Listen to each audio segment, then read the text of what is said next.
kung ang pangalang Pilipinas ay may bahid ng pananakop at diskriminasyon at ang Maharlika ay kapulungan ng mga tao sa isang balangay o tribo sa ating bansa bago dumating ang mga Kastila, meron pa kayang higit na karapat-dapat na pangalan para sa ating bansa?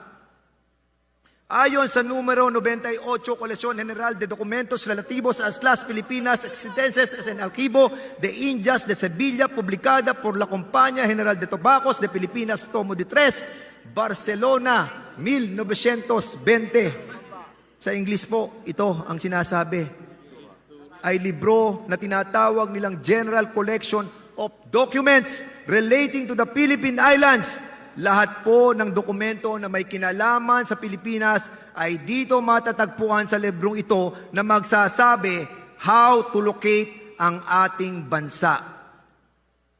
Ito po ay sulat ng eskriba o tagasulat ni Magellan sa kanilang ekspedisyon na si Antonio Pigafetta. History tells us that Pigafetta has the merit to have recorded in his chronicles major events in the Philippine history. And according to him, the navigational guide nung sila po'y nagsimulang maglayag started from the Cape of Good Hope in Africa to India, to Burma, Sumatra, Moluccas, Borneo, Sulu, to China. Then, finally, sa tapat daw ng China ay pulupulong mga isla. Tayo lang naman po ang 7,000 isla sa tapat ng China. Muchos de oros, mayaman sa ginto. Ang according to Pigafetta, ang pangalan ng mga islang ito, Opir. To confirm this, sumulat po tayo kay Chief Antonio Sanchez de Mora of Departamento de Referencias, Archivo General de Indias, Madrid, upang makuha po ng kopya ng mga dokumentong ito. Upang malaman natin kung ang Opir ay isang lugar.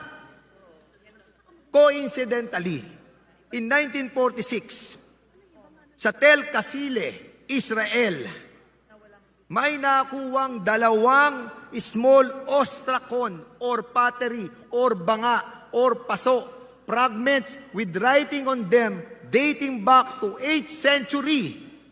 At nakasulat doon in Paleo-Hebrew words, Gold of Opir, 2 Bet Horon, Israel, at ang laman, 30 shekels of gold. This confirms that Opir was a place from which gold was imported. Marami pong bansa ang nagkiklaim ng pangalang Opir, tulad ng Sri Lanka, India, Africa, Malaysia, Solomon Islands, Pilipinas, at iba pa. Ano bang meron sa pangalang Opir? Bakit kailangan natin palitan ng pangalang Pilipinas sa Opir? Do you know that 13 times na binagit sa Bible ang pangalang Opir na isa sa mga anak ni Joktan na kapatid ni Peleg, ang ama nila ay si Heber na apo sa talampakan ni Noah na ama ng mga Hebrews. Ang Opir ay pangalang idinuduktong sa lahing Hebreo. Kung Opir nga ang Pilipinas ayon kay Pigafetta, at si Opir ay tao na apo ni Heber na ama ng mga Hebreo, ang ibig bang sabihin ay may dugong Hebreo tayong mga Pilipino? Magandang katanungan, di po ba? Ang Mount Pinatubo, Mount Arayat, Mount Kabuyaw, Mount Banahaw, Mayon Volcano, Taal Volcano, Kabalyan Volcano, at mga salitang Sagada, Ipugaw, Igorot, Eskaya Tribe, at marami pa pong iba. Search nyo lang sa Google. Lahat po yan. Hebrew words.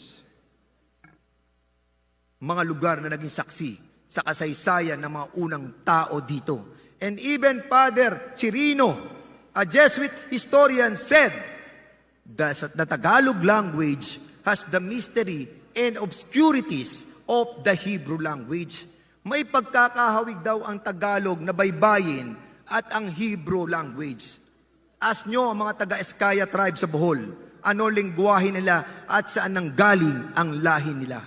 Now, pagkakataon lang ba yun na sinabi ni Antonio Pigafetta sa harap ng China ay pulo-pulo ng isla na mucho de oros, mayaman sa ginto? The Philippines has the second largest gold deposit in the world after Africa. Maraming magsasabi, mag-move on na tayo, move forward na tayo. Mas maraming problema ang bansa na dapat nating iprioridad. Ayos na yan, Pilipinas na lang, di naman natin makakain yan. Pagpapalit ng pangalan and so on and so forth.